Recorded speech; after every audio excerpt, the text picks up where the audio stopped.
Welcome to One. Hi, my name is Erin Sullivan, and I'm a projection designer at the Yale School of Drama, graduating with the class of 2020. Hi, I'm Liam Bellman-Sharp. I'm a sound designer at the Yale School of Drama in the class of 2020. You know, we've been doing theater for hundreds and hundreds of years, and we've only just figured out film in the last 100 years, right? But now we're putting film on stage. I was curious, what does a live runner look like compared to his digital loop? So we had a fitness model, Paul Arthur, mount a treadmill and trot, and I recorded him running for about a minute. And then I took that footage and extracted the 6 frames that you need to create his own looped walk cycle. And then I put them side by side. And I think it's interesting because in this case, the walk cycle that you're looking at, the manipulated footage, it's actually not a complete walk cycle. So if you look carefully, it'll glitch, but you don't really notice that looking at the 2 of them until he falls off the treadmill. So this exploration or study that eventually became my thesis project was inspired by the iconic work of Muybridge, which his work has been the subject of many art pieces investigations because it's, you know, really compelling material.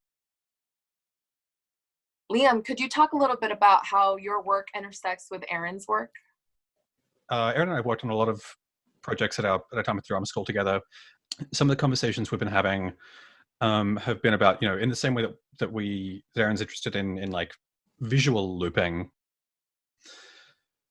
you know, musical looping is like another really kind of prevalent technique that a lot of people are familiar with these days. And in the same way that you can have, you know, a comparison between a live figure on stage and their kind of digital pre-recorded or projected avatar.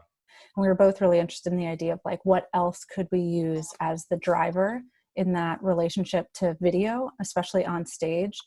And what if you recorded a dancer and then had music or the playing of a piano be the sort of signal that or mechanism that drives that playback of footage forward and backward? And then the third step is, what if you take that manipulated footage and put it back on stage with a dancer? So the dancer is seeing his own choreography that he himself obviously did, and we filmed it, but now he's seeing it flowing with the music because the music is driving the direction of it.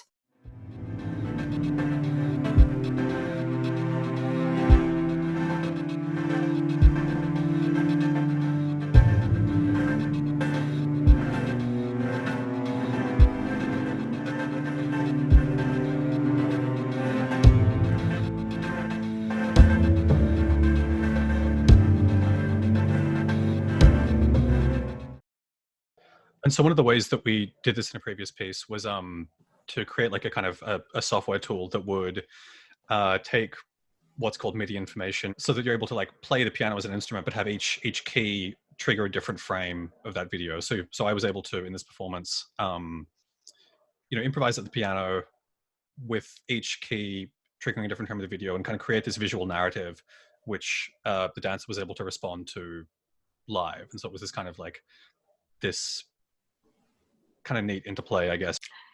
Erin and Liam, could you talk a little bit about what propelled you to come to YSD and what was the motivating factor and how you ended up at the drama school?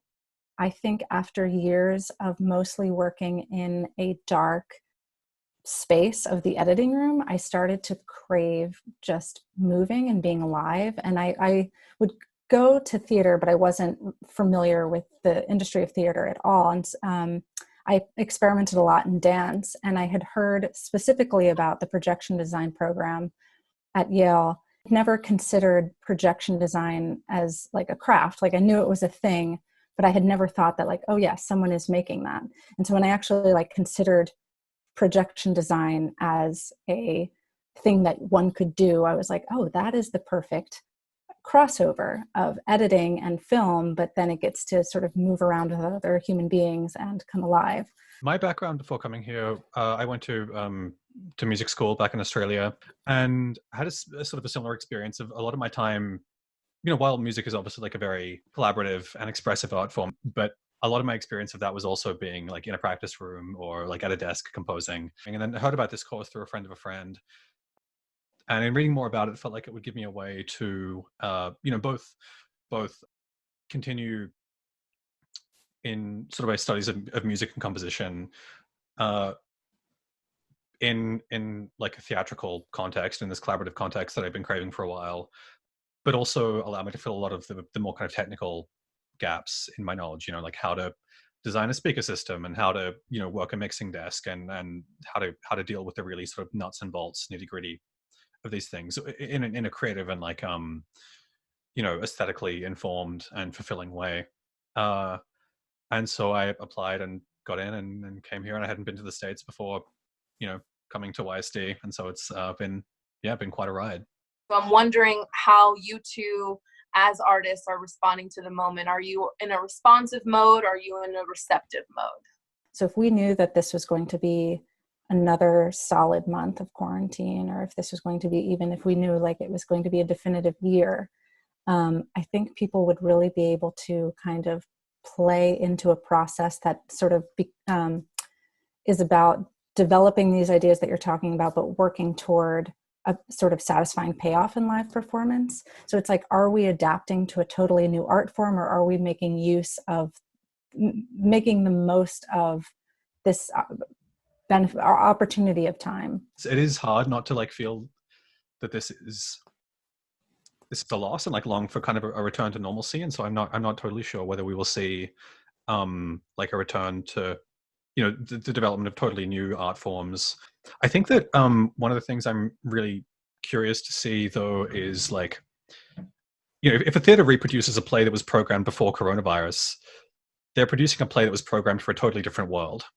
And so I think that like even thematically we have a lot of work to do to explore like, where do we go now as an industry and as artists.